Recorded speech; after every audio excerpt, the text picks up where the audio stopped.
Halo, Assalamualaikum warahmatullahi wabarakatuh. Selamat pagi anak-anakku sekalian. Bertemu lagi dengan saya, Ibu Catalia Dita, dalam mata pelajaran Ilmu Pengetahuan Alam dan Sosial. Bagaimana kabar kalian pada hari ini? Semoga selalu dalam keadaan yang sehat ya. Amin ya robbal alamin. Nah, topik kita pada hari ini yaitu berkenalan dengan bumi kita. Dengan deskripsi topik yaitu membahas bagaimana siklus air dan cara air bisa sampai ke rumah kita. Apakah anak-anak sudah siap mengikuti pembelajaran pada hari ini? Oke, mantap, bagus sekali. Kalau kalian sudah siap, yuk kita masuk ke dalam kelas. Oke, sekarang kita sudah berada di kelas. Supaya kalian semangat dalam memulai pembelajaran kita pada hari ini, Ibu ingin mengajarkan kalian satu lagu baru. Ayo bernyanyi bersama.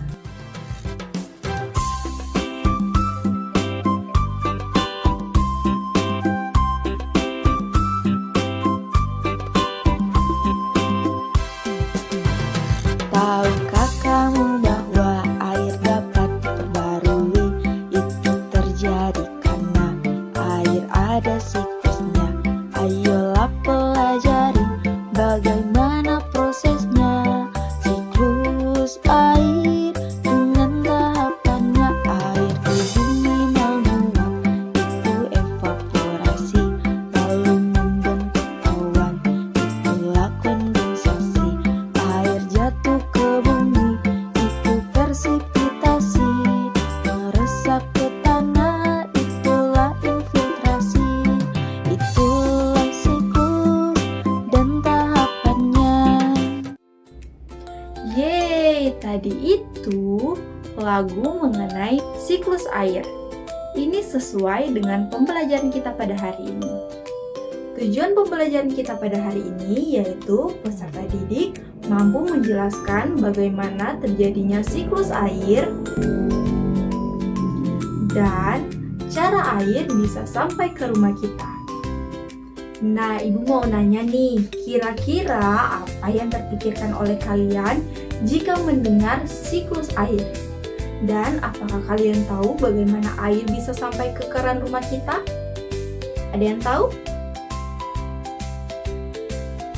Apakah air yang berputar-putar atau air yang bertamu ke rumah kita?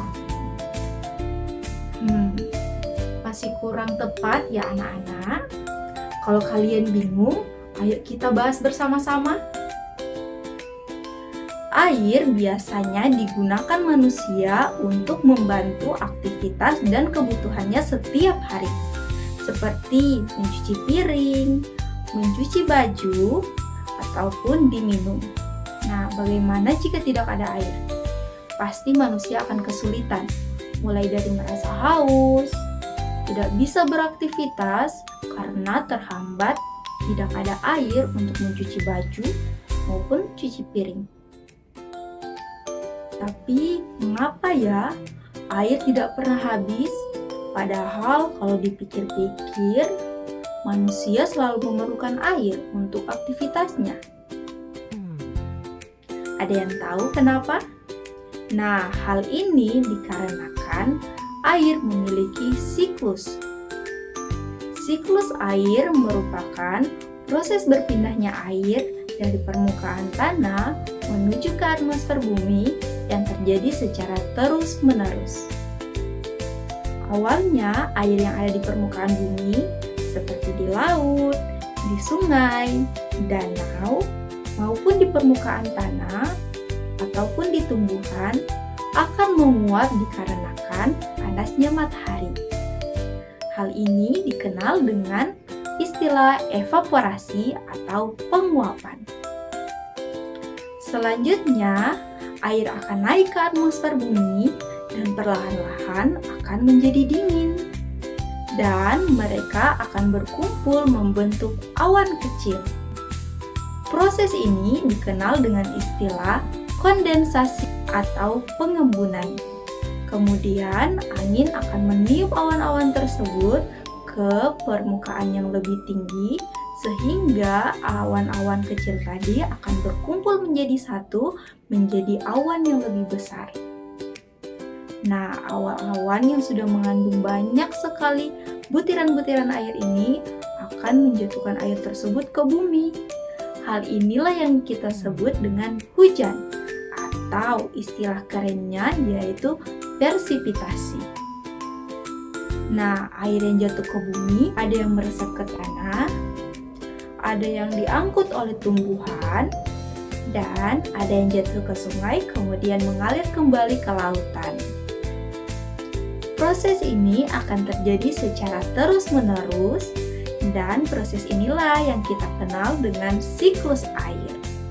Sebelum kita lanjut, Ibu mau bertanya, apakah kalian masih ingat ada air hujan yang jatuh ke sungai? Ada yang mengarah ke laut, dan ada juga yang mengarah ke tempat-tempat besar seperti waduk. Nah, di waduk inilah air-air akan disalurkan ke rumah kita. Dari sini perjalanan air ke rumah kita sudah semakin dekat. Apakah kalian masih semangat? Wah, mantap sekali. Kalau begitu, ayo kita lanjut. Nah, waduk itu bisa digambarkan sebagai kolam besar yang digunakan untuk menampung air hujan yang berlebih. Di waduk tersebut ada sebuah tempat yang dinamakan PDAM yang bertugas untuk menyaring air dari bakteri maupun sampah-sampah. Biasanya PDAM menambahkan satu bahan khusus yang aman bagi tubuh manusia agar bakteri-bakteri jahat yang berada di dalam air akan mati dan air tersebut dapat dikonsumsi oleh kita semua. Setelah melewati proses yang begitu panjang dalam pembersihan air kemudian akan disiapkan dan disalurkan melalui pipa-pipa besar yang ada di dalam tanah dan kemudian akan disalurkan ke rumah-rumah kita. Anak-anakku sekalian, itulah pembelajaran kita pada hari ini. Nah, sekarang kita masuk ke games.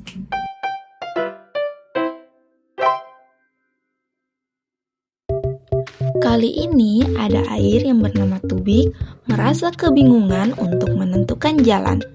Tolong tuntun Tubik untuk menemukan jalan yang benar ya.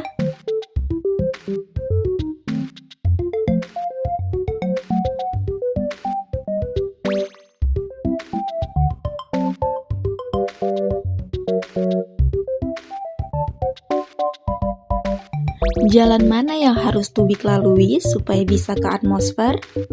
A. Ke laut untuk evaporasi atau menguap. B. Ke dalam tanah untuk infiltrasi. C. Ke awan untuk presipitasi.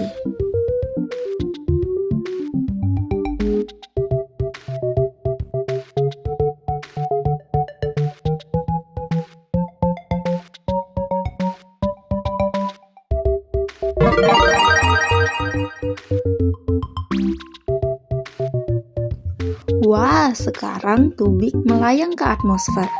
Selanjutnya, Tubik harus melalui proses yang mana?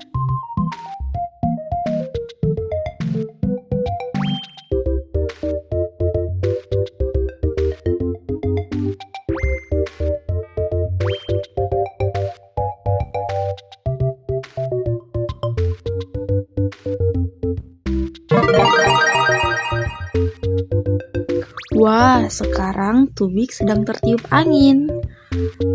Tubik harus melalui proses apa untuk turun ke bumi?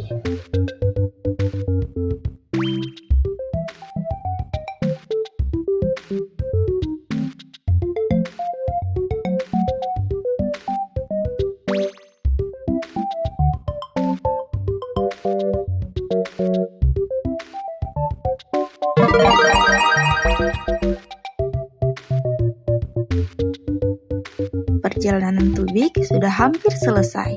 Sekarang Tubik harus pergi kemana agar bisa diarahkan ke pipa besar untuk sampai ke rumah kita.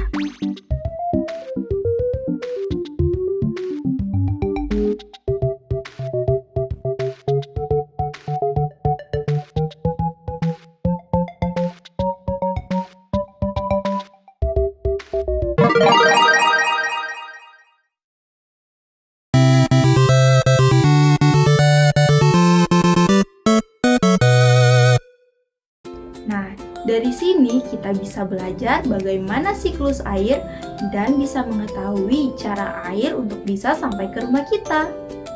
Selain itu, anak-anak juga bisa belajar bagaimana cara untuk menghargai air. Caranya yaitu dengan tidak membuang sampah ke sungai dan tidak membuang-buang air bersih. Selamat untuk anak-anak hebat yang telah mengikuti pembelajaran pada hari ini dengan semangat dan mampu memahami bagaimana proses siklus air dan cara air bisa sampai ke rumah kita. Semoga ilmu ini bisa bermanfaat bagi kita semua ya. Naik sepeda keliling pantai bersama teman bernama Safir. Pelajaran baru saja selesai membahas siklus air dan perjalanannya. Sampai jumpa di video selanjutnya. Terima kasih. Wassalamualaikum warahmatullahi wabarakatuh.